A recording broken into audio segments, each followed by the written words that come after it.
Welcome to Perspectives, the vodcast of the American Mental Health Counselors Association with the National President and Interim CEO/ED, Dr. Beverly Smith.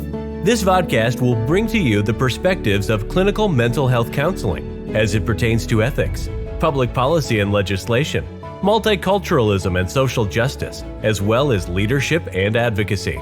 This vodcast will feature experts in the clinical mental health counseling field to enhance the work of clinical professionals and to inform the public.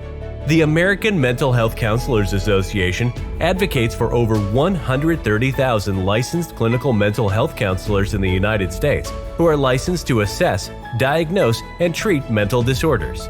We are the only organization working exclusively for clinical mental health counselors.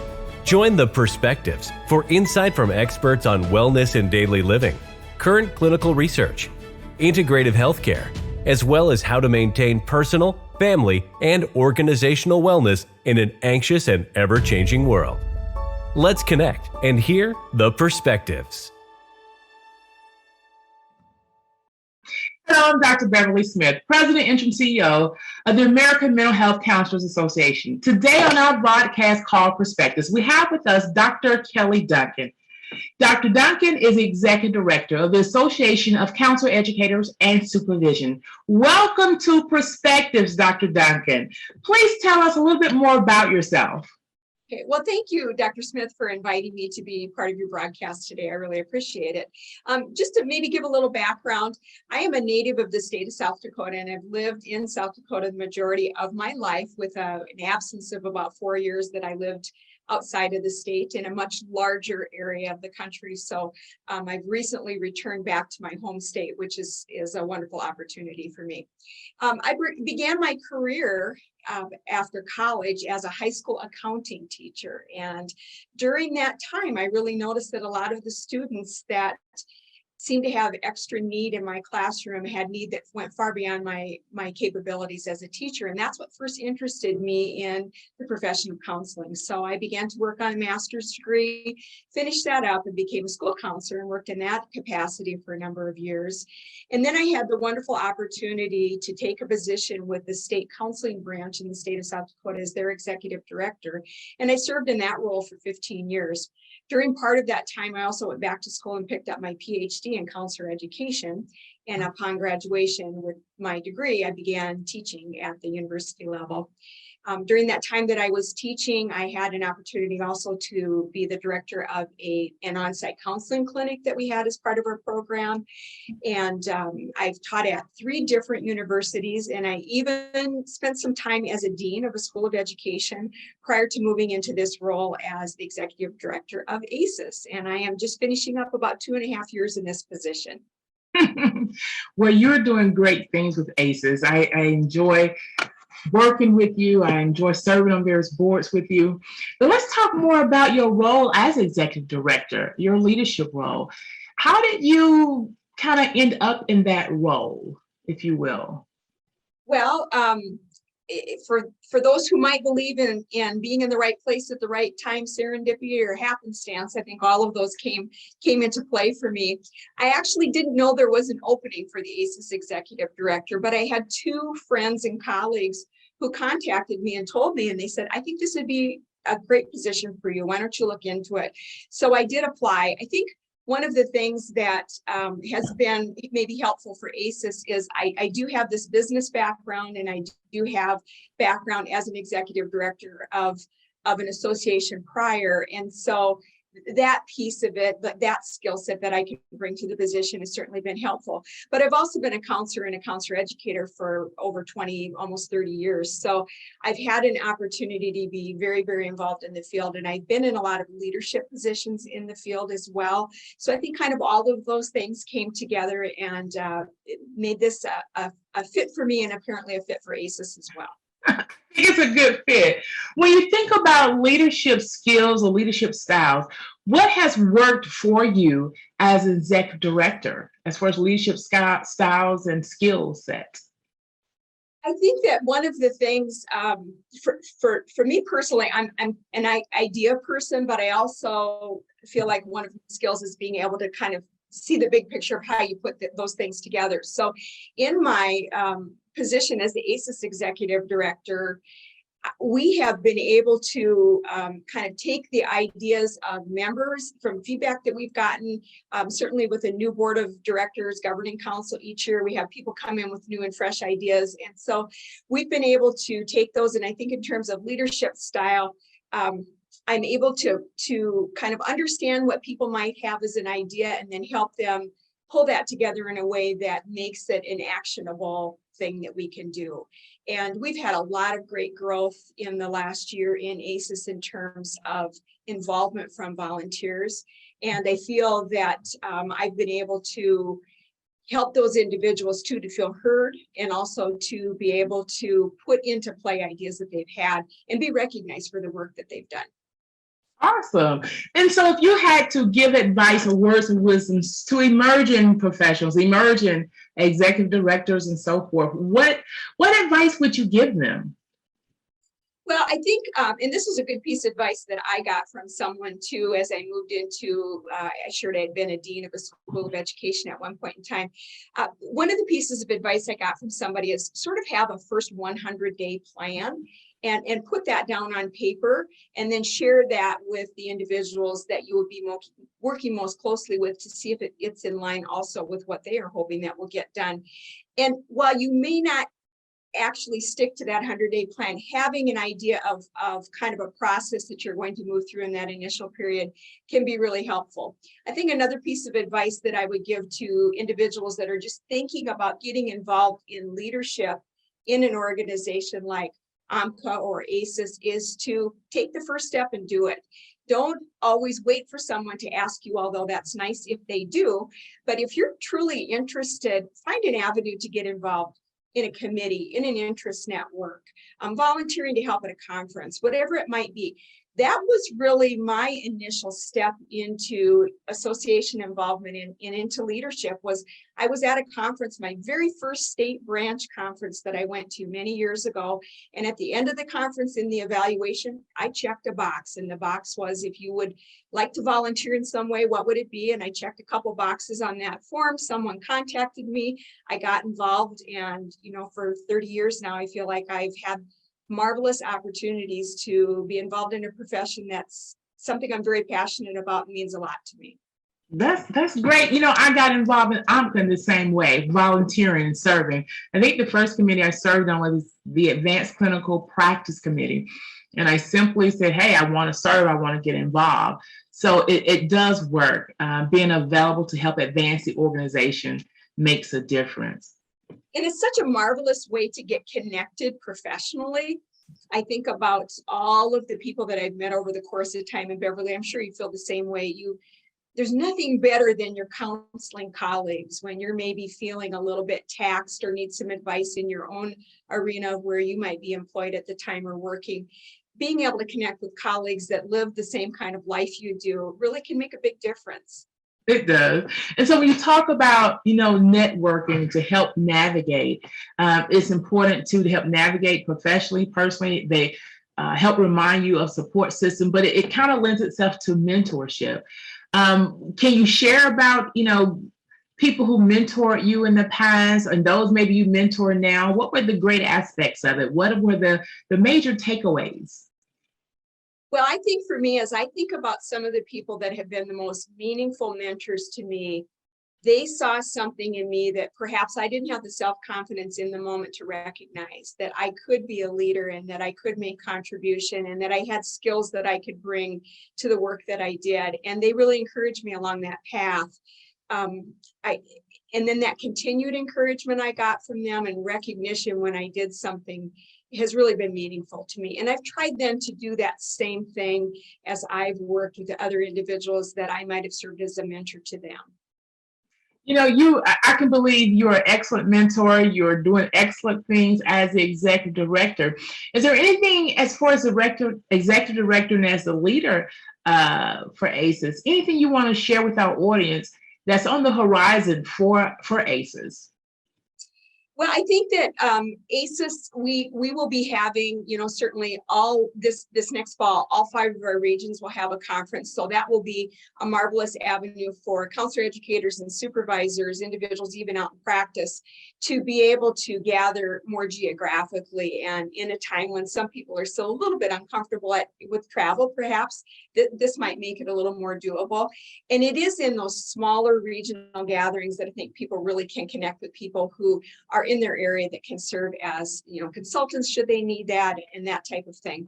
And then we will have an ACES National Conference again in 2023, and that will be in Denver, Colorado, kind of in the middle of the country. And we feel like that'll be a wonderful opportunity. We also have gotten very involved in working with groups like AMHCA, to put forward the counseling compact and help that move forward.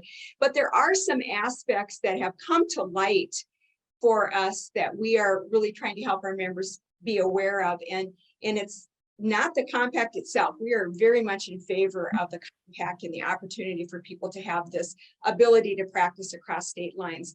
What our bigger concern is relates to when other legislation comes up that does threaten professional counselor identity.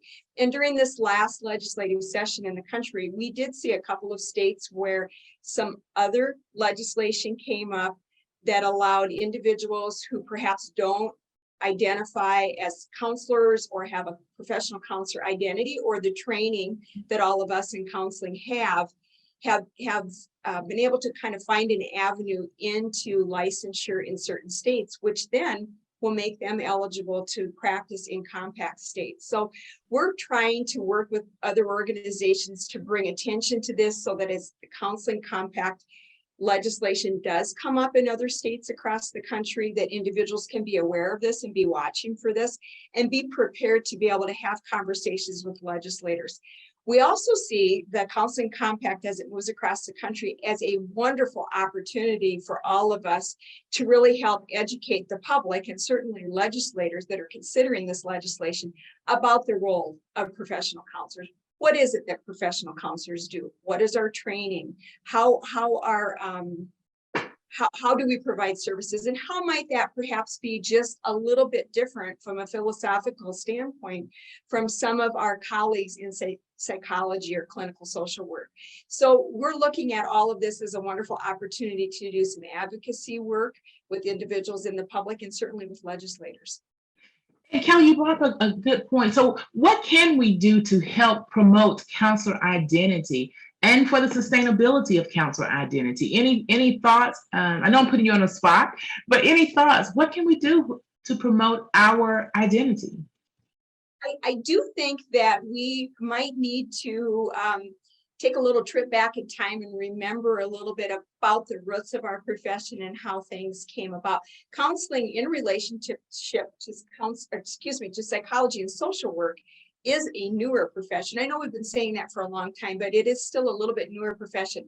I think we're also hampered a bit by the fact that the term counselor is such a generic term, and it's used in so many ways. I'm sure we've got audience members that are about to send some kids off to a summer camp where there'll be a camp counselor, or we've got somebody that's a financial counselor perhaps at our bank that can provide service. And so we have been hampered a little bit, I believe, by the use of that term. And so this is a marvelous opportunity, I think, for all of us to think about the philosophical roots of the profession of counseling, what got us there, the work that came into play to get licensure across the country. When licensure was beginning to be proposed in states across the country, many states ran into a lot of obstacles from other mental health provider groups. And one of the things at the time, state statutes for counselor LPC licensure, or whatever the term might be used in one's particular state,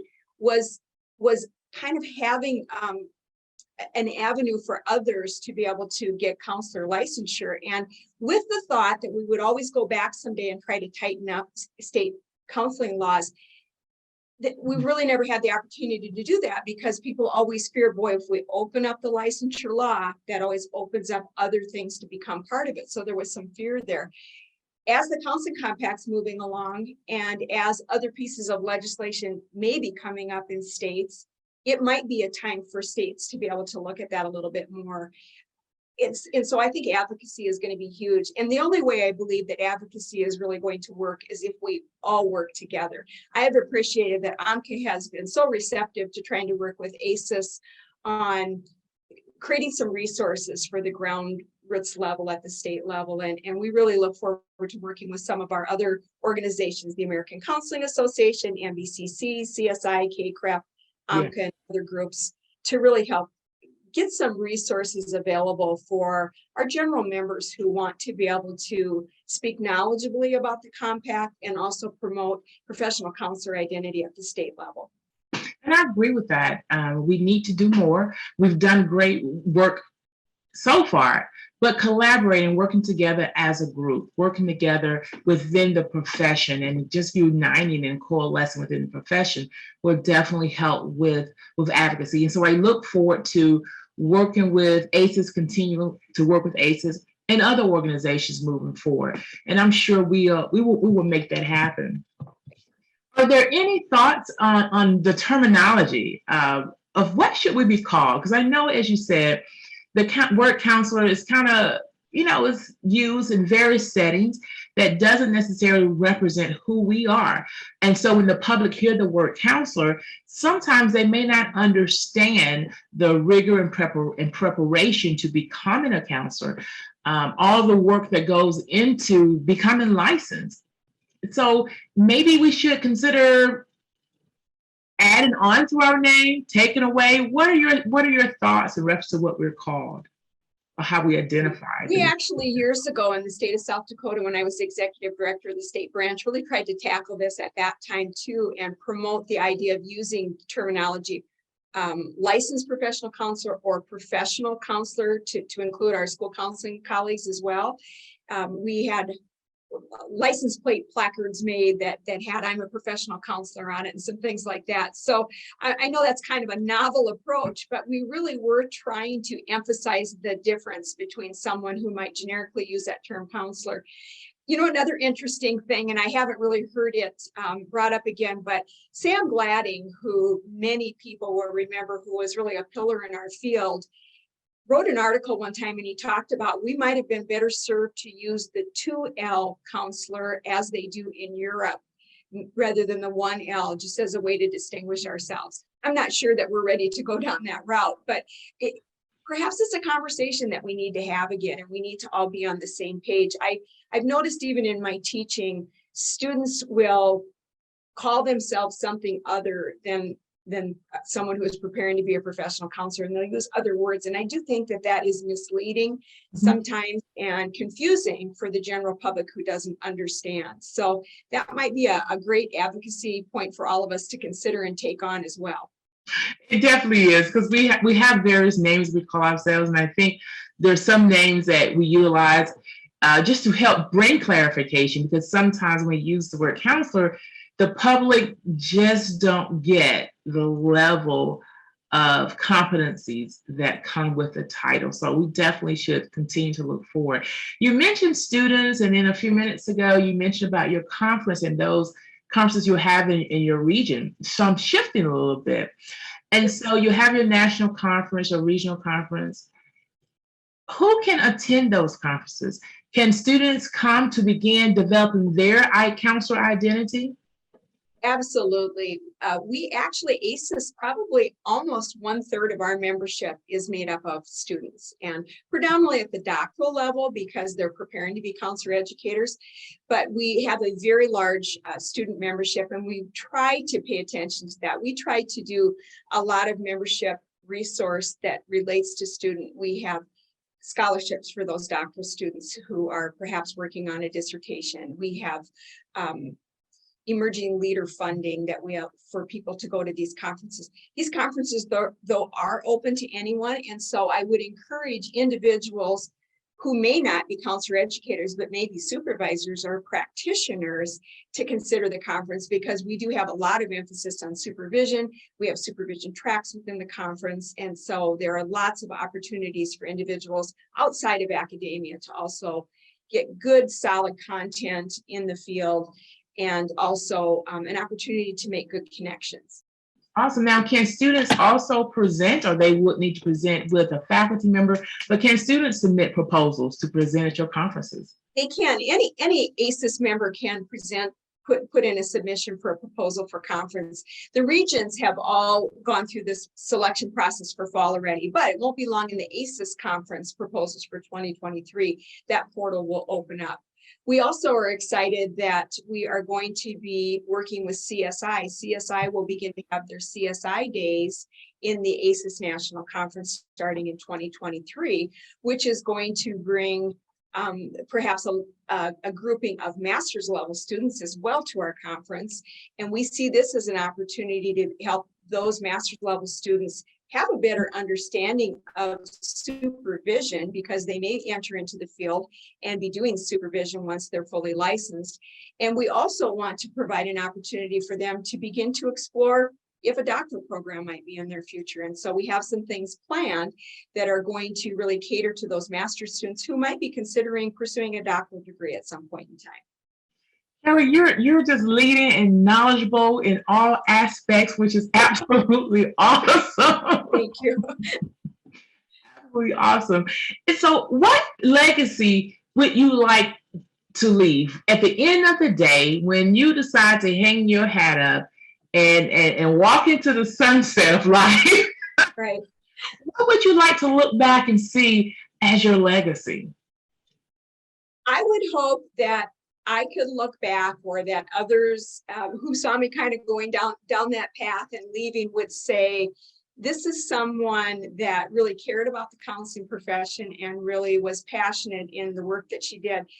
But even more importantly, I would hope that there would be individuals that would say, at one point in time, I had an experience with her that she mentored me in some way, and that was meaningful to me. Awesome. If you had 3 points to share with a mentee that you encountered today based upon your experience and the legacy that you live, what would those 3 pointers be?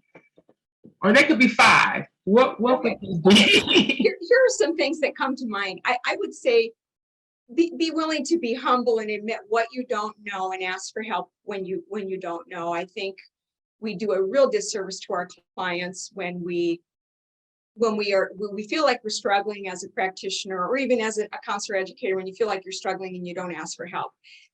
We all know in counseling, there is nothing wrong with asking for help when we need it. And so that would be something I would want to encourage. I think sometimes it's hard for students to ask for help. They feel like they should know. And I really do feel like it is a sign of strength when they're willing to be humble and ask for help when they need it. I would also tell someone early, students or somebody early career, get involved. I would have to say that for me, personally and professionally, getting involved in counseling organizations just skyrocketed my own self-confidence, my own feeling of self-worth. And I have been provided some marvelous opportunities, not only to serve the profession, but travel and to meet some of the best people I've ever, had the opportunity to be involved with.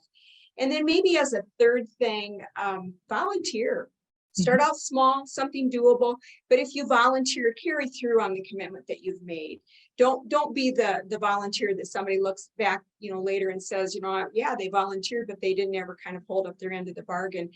If it's not the right time for you to take on a big responsibility, there are lots of small opportunities and responsibilities that are equally as important. And so volunteer, get involved, and then carry through on the responsibilities that you've agreed to take on. Well stated. Volunteer, get involved, and do what you say you're going to do. I think you have modeled, some great characteristics of leadership, and you kind of modeled by example. And so I want to say thank you for doing that and being an example to those who've gone in the past and those who will come in the future. So thank you for that. And thank you for the work that you're doing with ACES. As we begin to close out our podcast, are there any final words or thoughts or comments you would like to share at this time? I just feel like we are at a tumultuous time in our country and really in the whole world right now.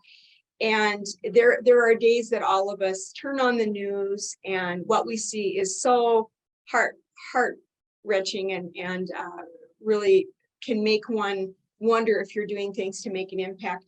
Remember that when we make an impact, even with one client or one student, that's an impact that's important. And being able to pick up the phone and consult with others, even to share concerns about what's going on in the world, is really a good way to help us be able to stay grounded in the importance of the work that we're doing. I think counseling is the best profession in the world, the best opportunity to really make impact, and whether that's really large scale, kind of community wise, or even with a few individuals, we have this marvelous opportunity to be impactful in people's lives. And I think we need to embrace that and enjoy that and continue to do the good work we're all doing. Again, well stated. Well said. I think we're the best profession as well. And I hope that our listeners will do exactly what you said. Embrace the opportunities that we have every day on a small scale, large scale, just to be impactful and to make a difference, to help improve the quality of lives, not only of ourselves, but definitely for those who we serve and those we come in contact with. So thank you, Dr. Kelly Duncan, for being a guest on Perspectives. We hope to have you back again, and we look forward to continue the collaboration with ACEs and AMHCA, as well as with other organizations on a national level. So thank you again, Dr. Kelly Duncan, for being a guest on Perspectives. Thank you. Thank you for joining the American Mental Health Counselors Association podcast with President and Interim CEO/ED, Dr. Beverly Smith. We hope you will join us for the next episode to connect and hear the perspectives from experts and the organization that exclusively represent clinical mental health counselors. Be well.